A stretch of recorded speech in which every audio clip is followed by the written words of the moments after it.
Penilaiannya adalah langsung pada saat pembelajaran tersebut, sehingga Bapak Ibu selaku kepala madrasah maupun pengawas nanti harus siap duduk minimal 2 kali 35 menit untuk MI, ya minimal. Jadi tidak boleh harus nanti separuh saja, nggak bisa, harus full, ya harus full, iya. Ya, nanti ada trik-triknya sebenarnya disuruh nanti, ya. Jadi harus dibuat sewajar mungkin, senormal mungkin, dan tidak boleh menyakiti guru. Ya, saya lanjut.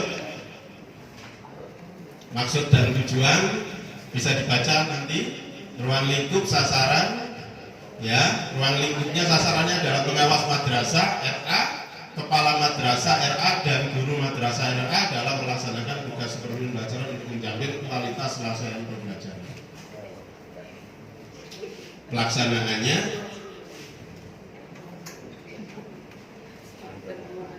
pelaksanaan supervisi pembelajaran diarahkan pada penjaminan mutu, pengendalian mutu, dan perbaikan mutu. Jadi harus bisa ada penjaminan mutu, pengendalian mutu, dan perbaikan mutu. Penjaminan mutu bagaimana? Yaitu proses pendampingan guru sebagai instrumen dalam peningkatan mutu.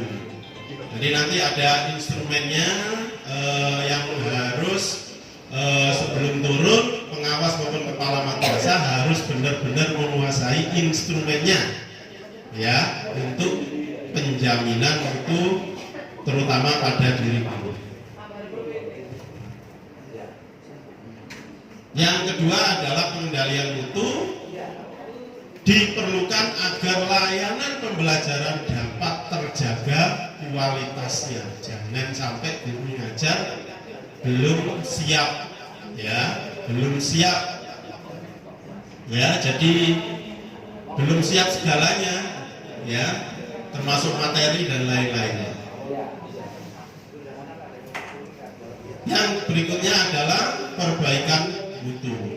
Supervisi pembelajaran dilakukan untuk menentukan langkah-langkah perbaikan secara berkesinambungan. Jadi kalau guru mengajar pasti akan diketahui kelebihan dan kekurangan. Ya, pasti akan diketahui kelebihan dan kekurangan. Jangan hanya dikasih tahu kekurangan saja, tapi harus dikasih solusinya untuk perbaikan.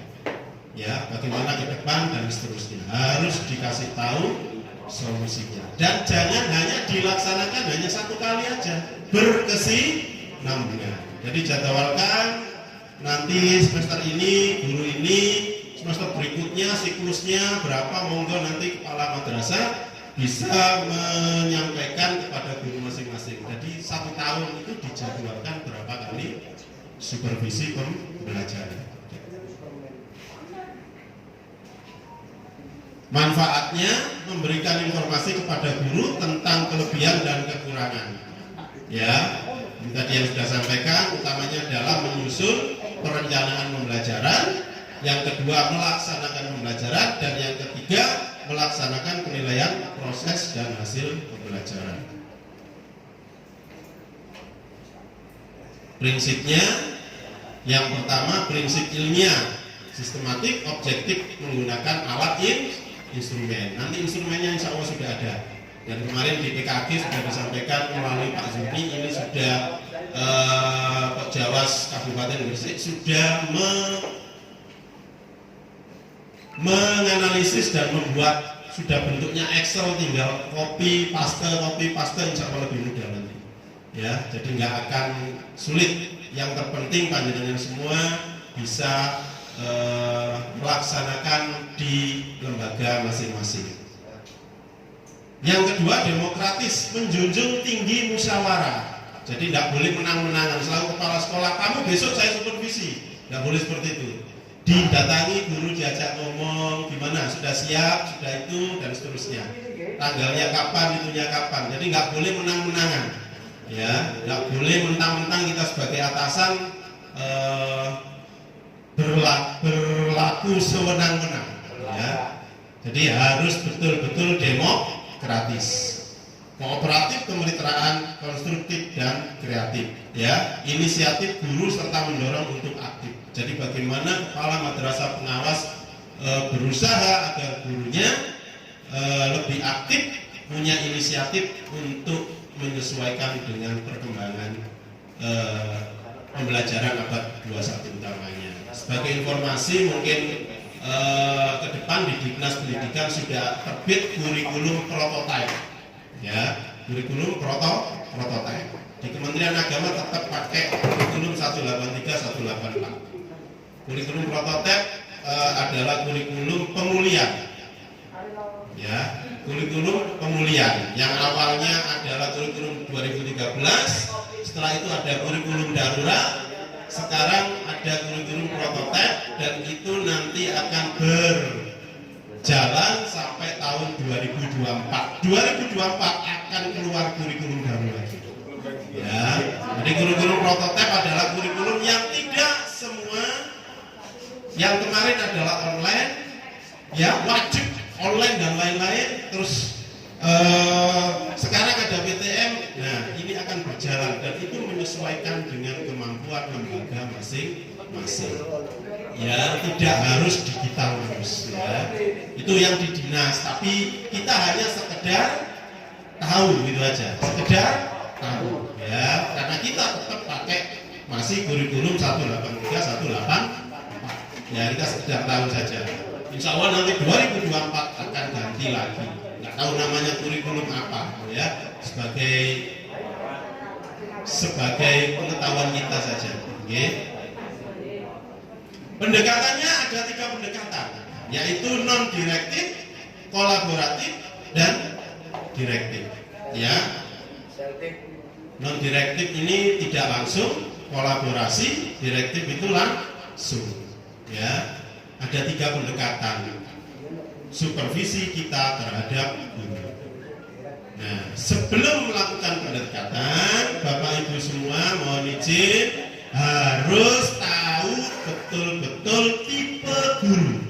Sekali lagi harus tahu betul-betul tipe guru. Ada 4 tipe.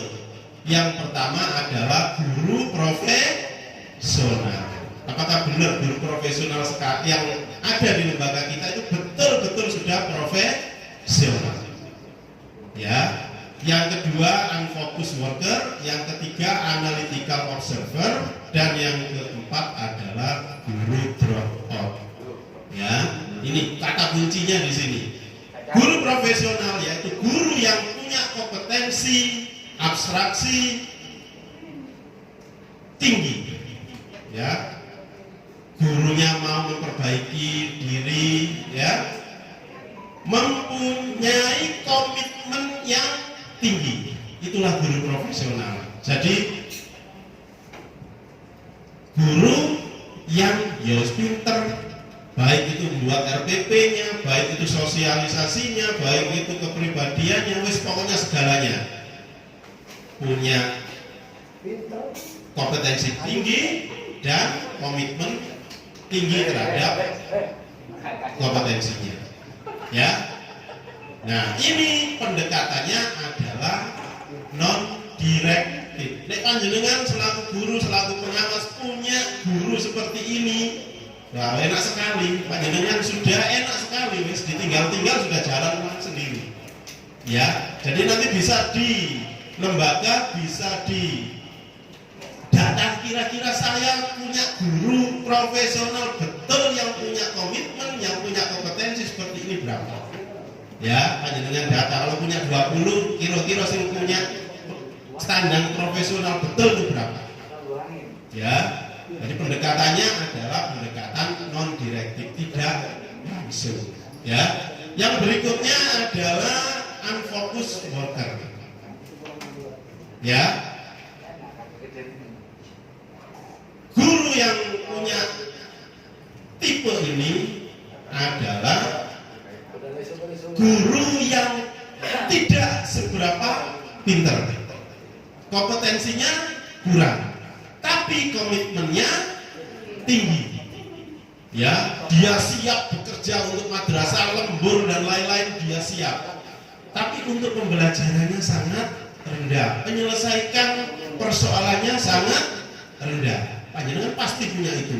Komitmen jam berapa dipanggil mesti datang, mengerjakan apapun mesti dia hadir dan seterusnya. Ya, sangat loyal sekali. Nah, yang ketiga, analytic observer. Ini kebalikannya. Dia punya kompetensinya tinggi, tapi komitmennya rendah.